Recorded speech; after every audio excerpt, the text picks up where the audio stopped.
situación, pero porque son tres experiencias que vamos a ver con el mismo equipamiento. Vamos a utilizar, ya lo conocen esta altura, el riel que ven acá, que es un riel hueco de sección romboidal, que tiene a lo largo de toda su longitud una serie de orificios para que podamos formar un colchón de aire, y en conjunto con el riel vamos a utilizar estos carros, que hasta ahora nosotros venimos utilizando de a un carro, pero hoy vamos a utilizar dos. Los carros son iguales, son unos carros metálicos con una forma que encaja justo por sobre el riel. También tiene forma de V corte invertida. Y como parte del equipamiento también, para poder medir el movimiento de los carros, vamos a utilizar dos sensores de los carros eléctricos con veletas que van a estar colocadas arriba de cada carro. Lo mismo que les expliqué en laboratorios anteriores. Cada vez que un carro con la veleta pasa por un sensor, se bloquean las de luz, y lo que hace la computadora a través del software y de la interfaz es empezar a contar un tiempo por el cual ese haz de luz está bloqueado. Entonces, cuando el carro termina de pasar por el sensor, la computadora detiene el reloj, ¿no? Interpreta que ese fue el tiempo que tardó esta veleta en pasar. Si yo conozco la longitud de la veleta, que la conocemos porque es 10 centímetros, esos datos ya los cargamos en el software, la computadora directamente nos va a dar los valores de velocidad. ¿Está bien? ¿Se entiende el equipamiento? ¿Se entiende cómo medimos las velocidades? Son los sensores de movimiento con las veletas arriba de los campos. En realidad lo que estamos midiendo son tiempos, pero bueno, la computadora directamente hace la cuenta, la longitud conocida de la veleta por el tiempo que está midiendo y nos da la velocidad. Bueno, ¿qué vamos a ver nosotros? La primera experiencia que vamos a ver es la experiencia de choque elástico. Ahí recién con Fede ya estuvieron viendo, seguramente ya que habló de los choques. Choque elástico, ¿por qué se caracterizaba? Primero, en los choques, ¿qué pasa con la cantidad de movimiento? Se mantiene constante, ¿no? Ya lo vieron en la teoría, recién lo pasaron con Fede. Cualquiera sea el choque, plástico, elástico, la cantidad de movimiento antes y después del choque se tiene que conservar, siempre y cuando nuestro sistema no tenga fuerzas externas, ¿no? Actuando sobre el sistema. Nosotros, en este caso, vamos a utilizar dos carros, ese va a ser nuestro sistema, y vamos a tener siempre la misma situación. Un carro detenido en un lugar del riel, y el otro carro le vamos a dar un impulso para que desarrolle una velocidad. Entonces, antes del choque va a estar un carro quieto y el otro carro moviéndose. Después del choque, vamos a ver qué pasa con cada uno de los carros. Bueno, y en el choque elástico, ¿qué pasa con la energía mecánica del sistema? Se conserva, claro, se mantiene constante. Entonces, si el choque es perfectamente elástico, debería conservarse en su totalidad. ¿Cómo vamos a hacer nosotros para obtener un choque elástico con estos dos carros? Bueno, vamos a utilizar estos dos suplementos que ven acá. Este es una horquilla de plástico en el cual colocamos unas bandas elásticas de manera que en el otro carro, colocando un ariete, un tope, cuando los carros chocan, el tope deforma las bandas elásticas y las bandas elásticas, por propiedad de los materiales, devuelven la energía que reciben en el momento del choque, y de esa manera obtenemos el choque elástico. ¿Hay alguna pregunta hasta acá? ¿Se entiende cómo obtenemos el choque elástico? Bueno, ¿y qué vamos a hacer? Vamos a ver tres situaciones. En una vamos a hacer chocar dos masas iguales. Los carros van a tener masas iguales o muy similares.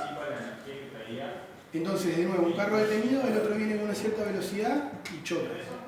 En una segunda oportunidad vamos a tener que la masa que está quieta va a ser mayor que la masa que viene moviéndose.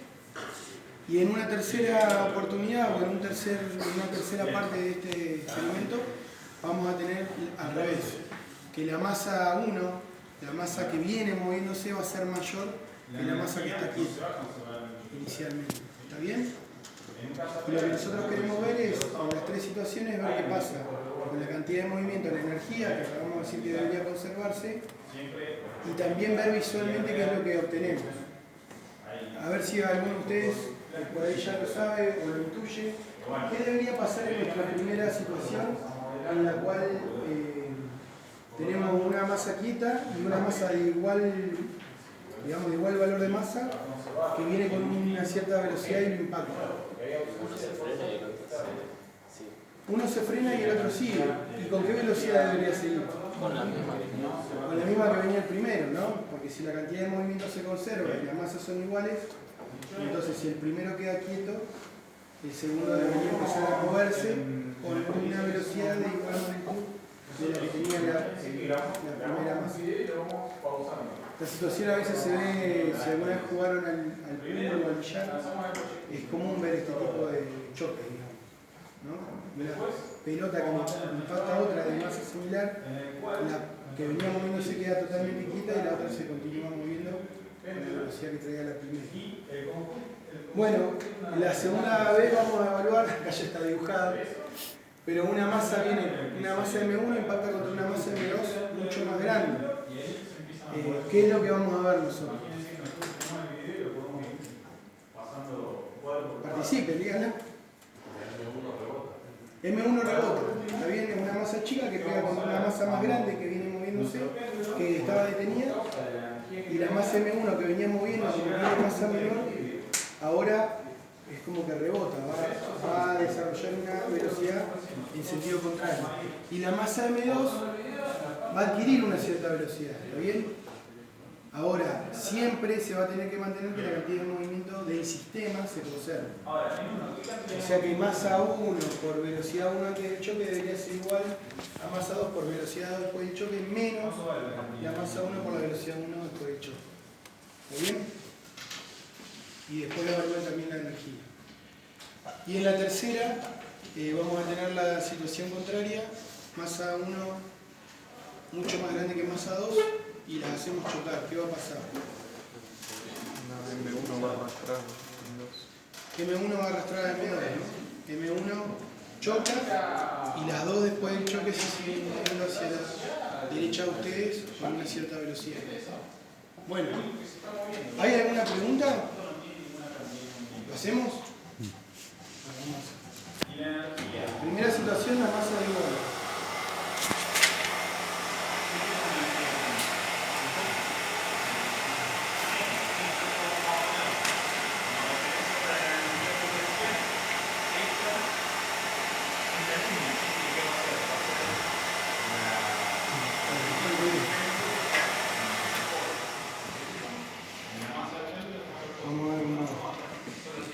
Acá, velocidad 1, antes del choque, velocidad 2 era 0, ¿no?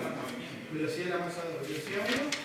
La velocidad 1 del carro 1 antes del choque va a ser de 0,328 metros por segundo. ¿Qué tenemos? Cantidad de movimiento. 328. Después del choque, ustedes si vieron, se movía muy despacito el carro M1. Vamos a considerar que era 0. Y vamos a tener en cuenta la velocidad 2 después del choque. Para indicar que después del choque le voy a poner velocidad 1' y velocidad 2'. ¿Está bien?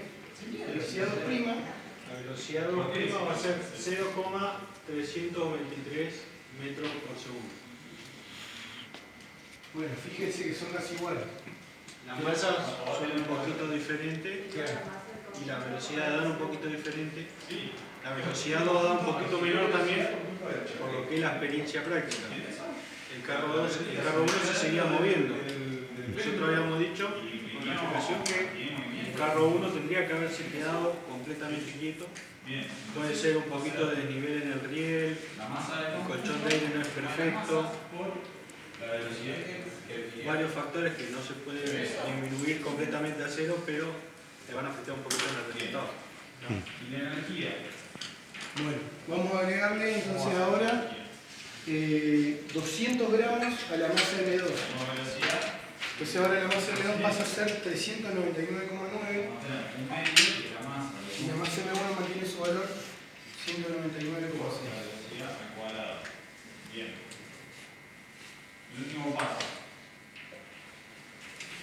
Bueno. Mantiene movimiento en 3.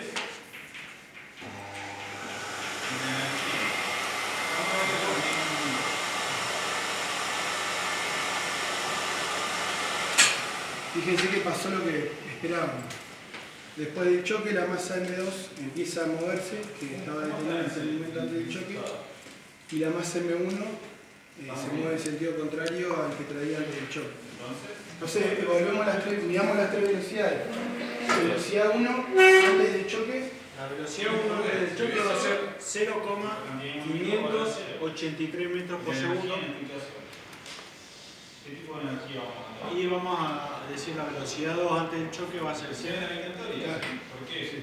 Después, la velocidad 1' que está poniendo Jesús corresponde al carro 1 cuando está volviendo. La masa Va a ser medida por ese el sensor 1. por Va a ser 0,161. Va a ir en dirección opuesta. Nosotros sabemos que esto es. Por lo tanto, yo creo que lo dije con el otro grupo y ahora Una no lo vez dije. que nuestro. Recuerden ustedes la cantidad de movimientos, qué tipo de magnitud son. Se desplazó Vectoriales. No lo tenemos que ver, son magnitudes vectoriales. Física 1 lo escribimos con vector. Ahora, para la experiencia que nosotros estamos viendo, en el cual el choque se da en una sola dimensión, podemos resolver el problema utilizando números escalares con un signo que tenemos que respetar a lo largo de todo el problema. Entonces, si nosotros tomamos como sistema de referencia positivo todo lo que se mueve hacia la derecha de ustedes, entonces todas las velocidades, las posiciones hacia la derecha van a ser positivos y las velocidades, aceleraciones y demás hacia la izquierda van a ser negativas. Por eso, esta velocidad V1' es negativa, porque nosotros acabamos de ver de que se mueve hacia la izquierda. Y la velocidad prima 2, La velocidad prima 2 va a dar 0,378. Es igual. ¿Y por qué? Porque es un choque plástico. Es lo que acabamos de decir. Nosotros entre 1 y 2 se produce el choque. ahora vamos a ver la tercera situación. ¿Hasta acá hay alguna pregunta? ¿No? Por lo tanto, Ahora le transferimos, sacamos los 200 gramos que le habíamos agregado a la masa 2 y se la ponemos en el carro de masa M1. Las masas van a quedar 399,6 M1, 199,9 M2. Y vamos a ver qué pasa.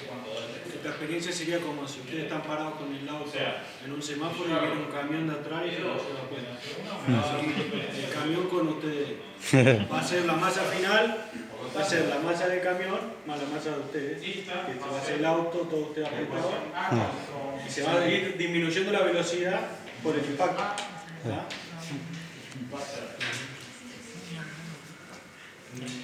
Eso, perdón, ¿no? Que se me viene a la cabeza.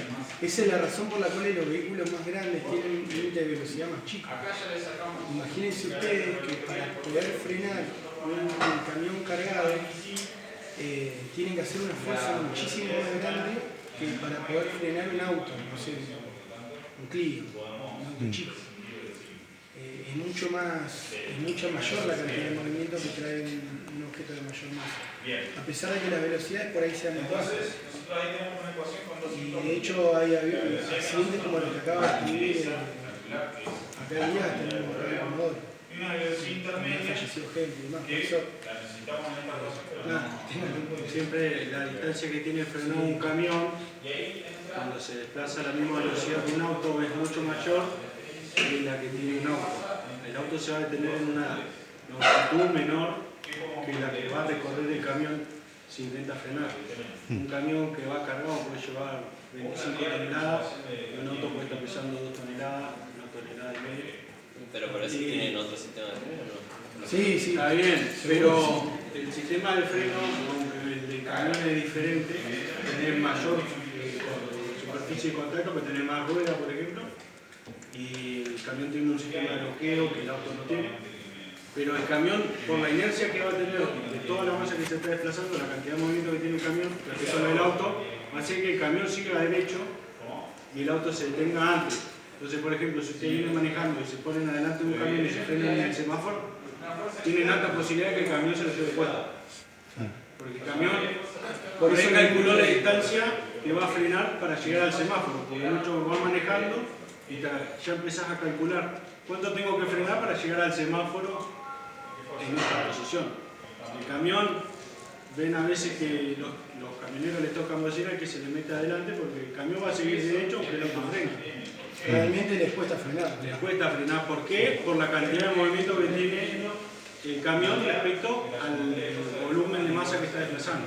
Por eso repito, si bien lo que dice el compañero es real, digamos, tienen otro sistema de frenado y demás, tengan en cuenta que hay una razón por la cual los vehículos más grandes tienen límite de velocidad más chico.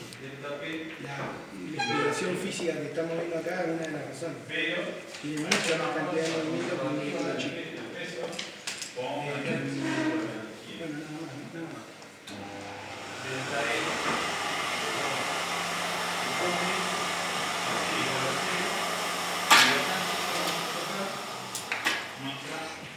Dos veces el sur.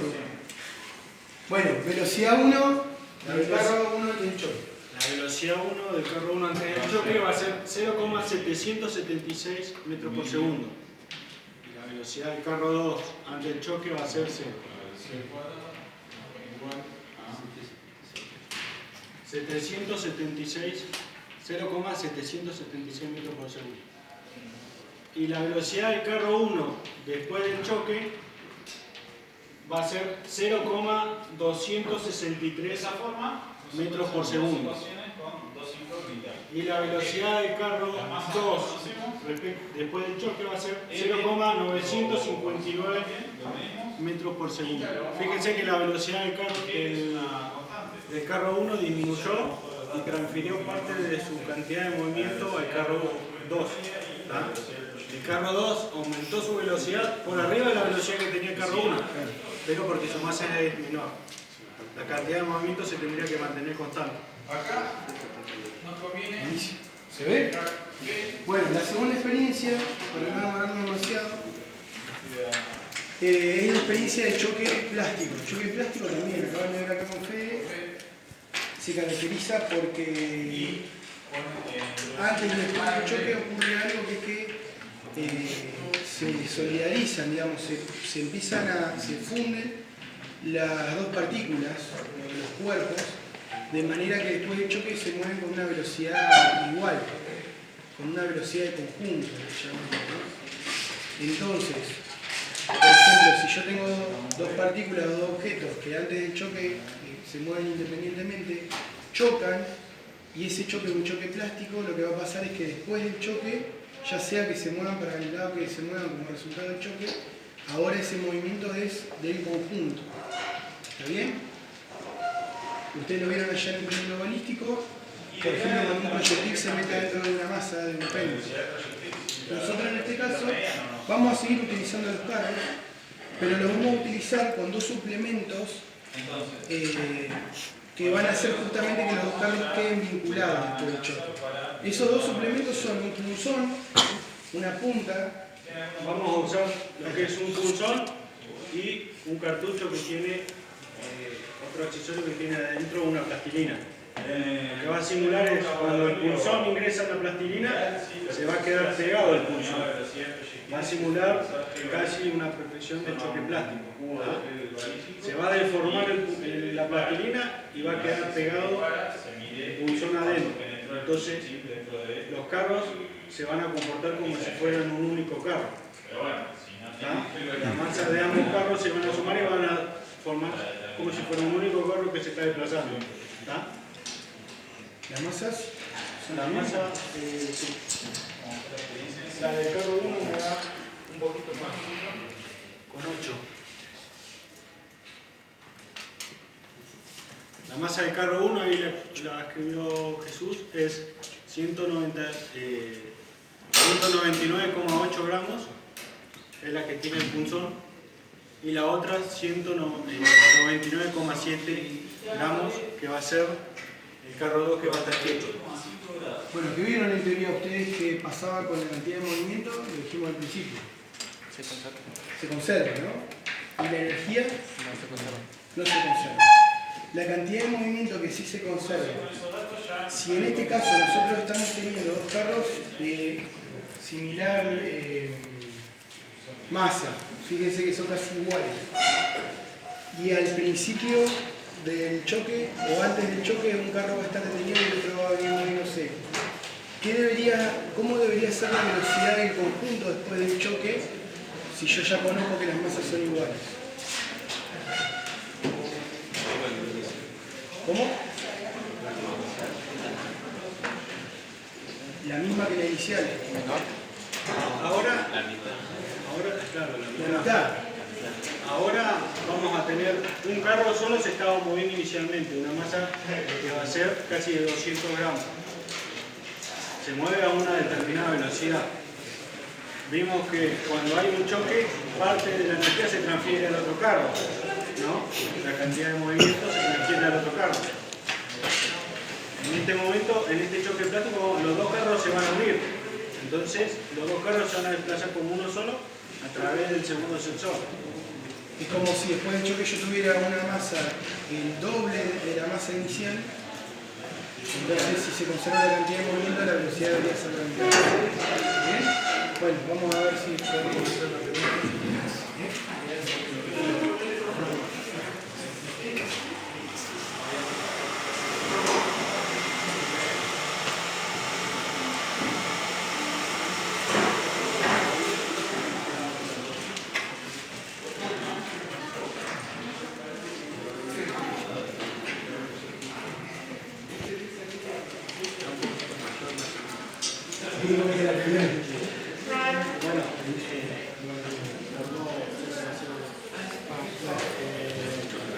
Vamos a tomar la velocidad del carro 1 antes del choque va a ser 0,418 metros por segundo. ¿Tá? Y la velocidad del carro 2 antes del choque va a ser 0. Después, la velocidad del carro 1 y la del carro 2 la vamos a tomar como si fuera una sola, ¿tá? Porque se van a mover en un conjunto. Esa va a ser 0,210 metros por segundo. Fíjense que es casi la mitad, en realidad es un poquito más de la mitad, por 2 milésimas de segundo. Esas 2 milésimas pueden ser o por un error de medición, o puede ser que el riel no esté perfectamente nivelado. Si ustedes vieron antes de que arranquemos, estábamos renivelando el riel. La verdad que este experimento es bastante sensible a la nivelación del riel. O el mismo colchón de aire muchas veces no está perfecto, entonces también con las veletas produce algún tipo de movimiento de descarga. Acuérdense, en las experiencias anteriores nosotros calculábamos la velocidad por la longitud y el tiempo que tardaba en estar cortado el sensor. La apreciación por ahí que tiene de medir el sensor puede ser que redondea hacia arriba un tiempo y el otro lo redondea hacia abajo. Entonces cuando realiza la cuenta, automáticamente te introduce el error. ¿Tá? Igualmente, saquen la cuenta, ¿no? Porque la masa M2 era 0,1 gramo menos, o sea que por ahí se termina resolviendo. Pero sí ya podemos ver a simple vista que esperábamos obtener una velocidad de la mitad y obtuvimos casi la mitad. ¿Está bien? Bueno, la tercera experiencia, ¿hay alguna pregunta sobre la experiencia de choque plástico? Hacemos un solo tiro con las masas iguales porque no podemos, por ahí redundaríamos en las conclusiones, porque podríamos haber hecho 3 tiros también para el choque plástico, ¿no? Pero por ahí no vamos a ver esta diferencia que vemos en el choque plástico. Para el choque plástico vamos a ver... El comportamiento de la masa va a ser prácticamente siempre igual. Se va a disminuir la velocidad proporcionalmente a cuánto se incrementa la masa de los dos carros moviéndose juntos. ¿Tá? En la parte de lo que es el choque elástico se ve más reflejado cuando las masas adquieren velocidad en diferente sentido, o una velocidad de 0 y la otra se transfiere totalmente la cantidad de movimiento que tiene el carbón respecto al 2, o los dos carros se mueven juntos pero con velocidades diferentes. En el choque plástico, aunque aumentemos la masa del carro 2, siempre vamos a tener el mismo razonamiento. Los carros se van a mover juntos a una velocidad menor que la que estimamos inicialmente al carro 1. Bueno, por último, ya no estamos últimos. Por último vamos a ver la experiencia de match, que es una de las experiencias que también tiene en la guía, que vamos a utilizar el mismo equipamiento y se caracteriza por una experiencia en particular, que seguramente la van a ver en los libros, quizás en la resolución de los problemas prácticos, en la cual vamos a tener un instante inicial y un instante final en particular. Y vamos a agregar al sistema de los dos carros un resorte. Hasta ahora en nuestro sistema habían sido dos carros que chocaban. Bueno, en la experiencia de match tenemos dos carros y un resorte. En un instante inicial lo que vamos a tener son los dos carros quietos, pero con un resorte comprimido entre los dos carros. Entonces está esquematizado ahí en el pizarrón, fíjense, las dos masas quietas, pero con un resorte comprimido en el medio. Y lo que vamos a hacer es dejar que se libere el resorte va a tender a estirarse hasta su longitud de relajación, porque es un resorte de compresión. Entonces, en un instante final el resorte vuelve a su longitud normal o natural, y ahora vamos a ver que los carros se van a empezar a mover, ¿no? Como consecuencia de ese estiramiento del resorte. Y se van a mover uno hacia la izquierda y el otro hacia la derecha. Esa es la experiencia de match. Ahora vamos a evaluar de nuevo, como hicimos con los dos tipos de choque, qué pasa con la cantidad de movimiento y qué pasa con la energía del sistema. Con la cantidad de movimiento, ¿qué va a pasar? ¿Se conserva? ¿Quién dijo que se conserva? No, digan. No, porque es cero al principio, la cantidad de... Al principio es cero. ¿Y cómo tendría que ser al final? Por la velocidad que son opuestas. ¿Se conserva o no se conserva? Se debería conservar. Se debería conservar, sí. ¿Por qué? Porque bien ahí adelantó un poco. En el instante inicial, cuando los carros están quietos y el resorte comprimido, ¿cuánto vale la cantidad de movimiento? Cero, ¿no? No hay nada moviéndose, velocidad cero. Velocidad cero, cantidad de movimiento cero. Después de que nosotros dejamos que el resorte se vuelva a estirar, vamos a ver que los carros se mueven. ¿Cuánto es la cantidad de movimiento del sistema?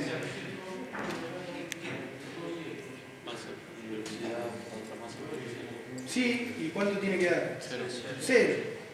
¿Y cómo explicamos si los dos carros se están moviendo? Por el sentido de la carro. Por el sentido del movimiento de los carros. Acuérdense, como dijimos recién, la cantidad de movimiento es una magnitud vectorial. Creo que esa es la riqueza mayor de esta experiencia. El uno ver que es tan importante tener en cuenta que la cantidad de movimiento es un vector. Antes, cuando el resorte está comprimido, cantidad de movimiento cero, lo vemos porque nada se mueve. Después vamos a ver que el objeto se mueve, sin embargo, la cantidad de movimiento se conserva. Y si las masas son iguales, como pide la experiencia de match, esas velocidades como deberían ser. ¿Cómo? Iguales, ¿no? Y en sentido contrario, para que se conserven entre sí. Bueno, ¿y la energía mecánica del sistema debería conservarse o no?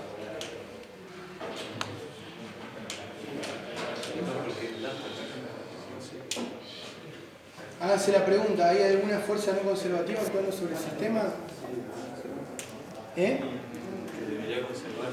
Debería conservarse, porque no va a haber fuerza, estamos expresando el rozamiento, ¿no? El rozamiento sí sería una fuerza no conservativa actuando justamente sobre los carros en la dirección del movimiento, o sea que, pero si despreciamos el rozamiento como hacemos cada vez que utilizamos el colchón de aire, debería conservarse la energía mecánica del sistema. Antes, en el instante inicial, ¿qué energía mecánica voy a tener? ¿O qué tipo de energía? Potencial elástica. ¿Alguna otra? No. Tomamos como altura cero la altura del riel. No tenemos entonces potencial gravitatoria y no vamos a tener cinética por los carros quietos. Después, en el instante final, ¿qué tipo de energía mecánica voy a tener? Cinética, ¿no es cierto? ¿Es igual a cero la energía final del sistema? No. ¿Por qué? Claro, porque las energías son escalares. Yo me acordaba de esa forma, como él acaba de decir, porque la velocidad está cuadrada. Yo me acordaba de esa forma. La energía no va a ser negativa nunca, digamos. elevado al cuadrado de la velocidad, esa era la forma en que yo me acordaba. Pero es un escalar, no es un vector. ¿Está bien? Entonces debería ser igual la suma de las energías cinéticas de esos dos carros, por más que están moviéndose en direcciones contrarias, la suma de esos dos términos de energía cinética debería ser igual al término de energía potencial y elástica que tenemos antes en el instante inicial. ¿Se ve por qué está bueno este experimento? Vemos cantidad de movimiento cero antes y después, a pesar de que vemos que los carros se mueven, y con la energía también vemos algo bien interesante, que a pesar de que vemos que los carros se mueven en distintas direcciones, la energía cinética la vamos a tener que sumar y vamos a ver que es igual a la energía elástica, potencial elástica del resorte. Bueno, ¿lo hacemos? Les doy algunos datos. Las masas, 192,5 M1. Esta M1, M2, 192,7 M2. Gramos, ¿no? Todo es gramo. La longitud es el aquí. La longitud del resorte estirado, digamos, en su posición natural es 4,5 centímetros. Y nosotros lo vamos a comprimir hasta 2,4 centímetros. Por lo tanto, ustedes van a sacar esa diferencia, va a ser el delta X que va a estar utilizando el resorte para el cálculo de la energía almacenada. Y el K del resorte lo tienen anotado acá igual a 81,75 newton sobre metro. Sí. Tomamos el valor absoluto, ¿no? Si no queda negativo. Está mal puesto. Porque este es un resorte, esto es de acuerdo a si es un resorte de compresión o de estiramiento, digamos. En este caso, como un resorte de compresión, siempre almacena energía cuanto más comprimida está. ¿Está bien? Tiene que ser LO menos L final. Claro, porque estamos tomando L final, bueno, en realidad están mal puestos los nombres, más que la fórmula. L final en este caso sería el lugar de relajación y el inicial sería cuando está comprimido. Ustedes usan el valor absoluto porque a ustedes lo que les interesa Sí. son las fuerzas que ejerce el resorte sobre ambos carros. Cuando yo comprimo un resorte, el resorte genera una fuerza de restitución. Esa fuerza de restitución está aplicada en ambas caras de los carros. Y ustedes por la ley de Newton saben que fuerza y masa generan aceleración. Entonces los carros se van a acelerar inicialmente en este momento hasta que el resorte alcance su longitud final, el carro se va a estar acelerando. Por eso pasa de tener una velocidad cero a tener una velocidad final. ¿Entiende? Entonces, no importa cuál tomemos como longitud inicial y final, sino lo que importa es la cantidad de energía que almacena el resorte, porque en realidad esa es la fuerza de restitución que va a impulsar a ambos carros que se despeguen. Va a acelerar a ambos carros en direcciones opuestas, inicialmente, hasta que el resorte deja de estirarse, adquiere su longitud final o la longitud de relajación y ambos carros se empiezan a desplazar con velocidad constante. Pero está bien, digamos, siempre si no te querés complicar mucho con los signos, pensá que almacena energía de acuerdo a si es un resorte de estiramiento de compresión, siempre de acuerdo a si está estirado o está comprimido. Si está comprimido, lógicamente la diferencia de longitudes va a ser desde la longitud estirada menos la longitud comprimida. Y si está estirado, sería la longitud estirada menos la longitud relajada. Lo que van a obtener son las fuerzas de restitución en direcciones opuestas. Los signos que obtengan del balance va a ser la dirección de la fuerza.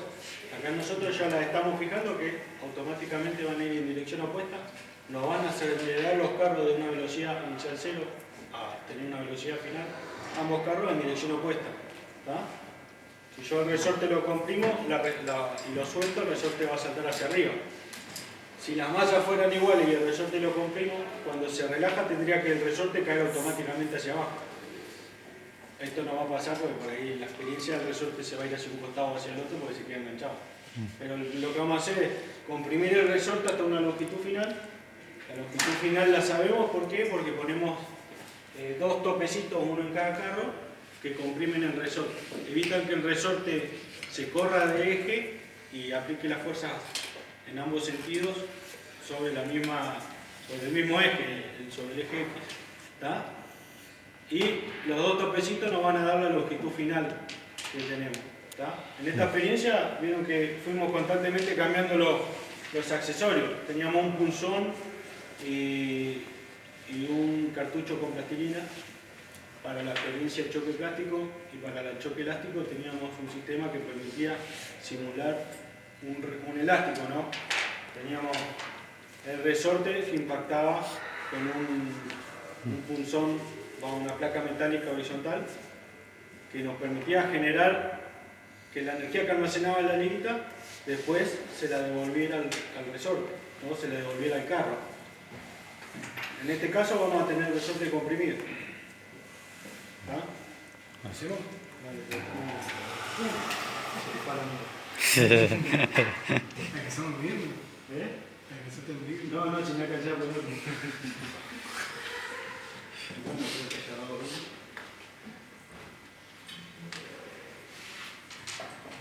A ver si lo funciona.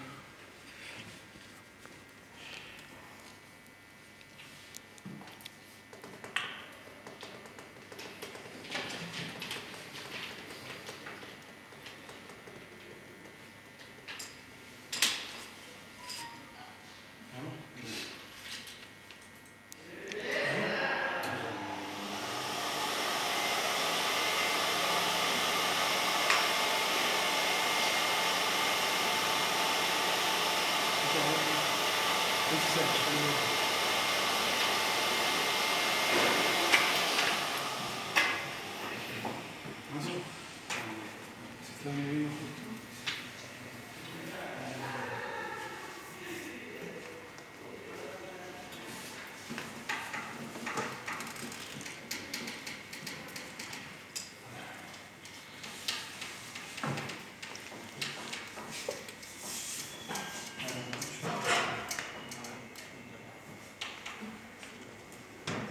Los 2,4 lo miden con una reglita.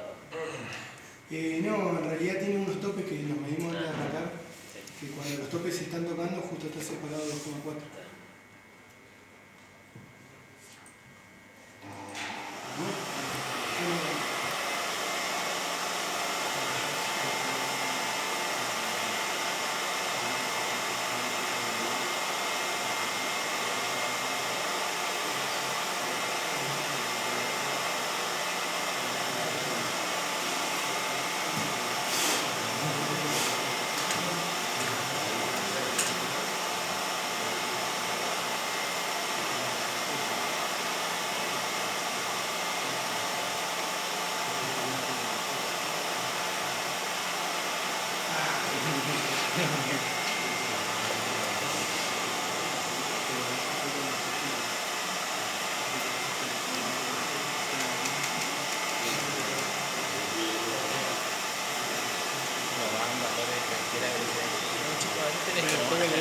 Imagínense que salió igual. Me pinche la pela.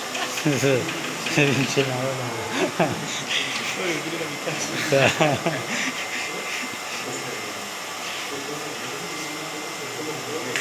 si el carro vino a 30 kilómetros por hora. Póngale. Iba re chicotazo,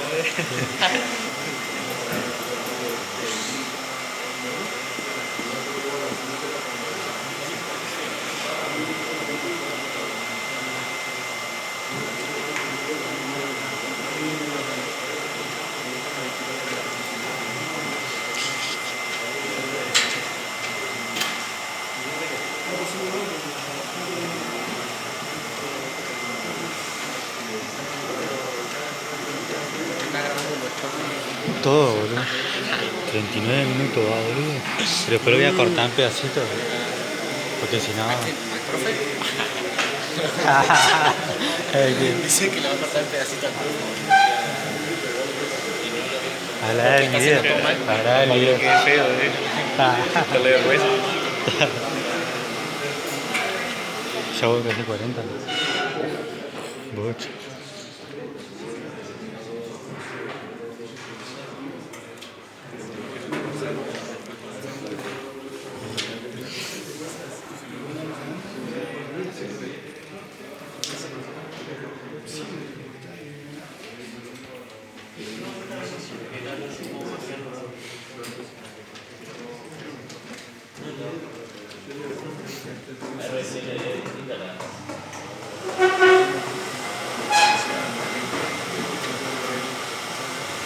salió. Ahí salió, ¿no? Vamos para mañana. Bueno, vamos a notar los valores de velocidad consumida. Vamos a tener la velocidad inicial van a ser 0 de ambos carros. ¿Tá? La velocidad final del carro 1 va a ser 0,317 metros por segundo. Negativo, ¿no? Negativo.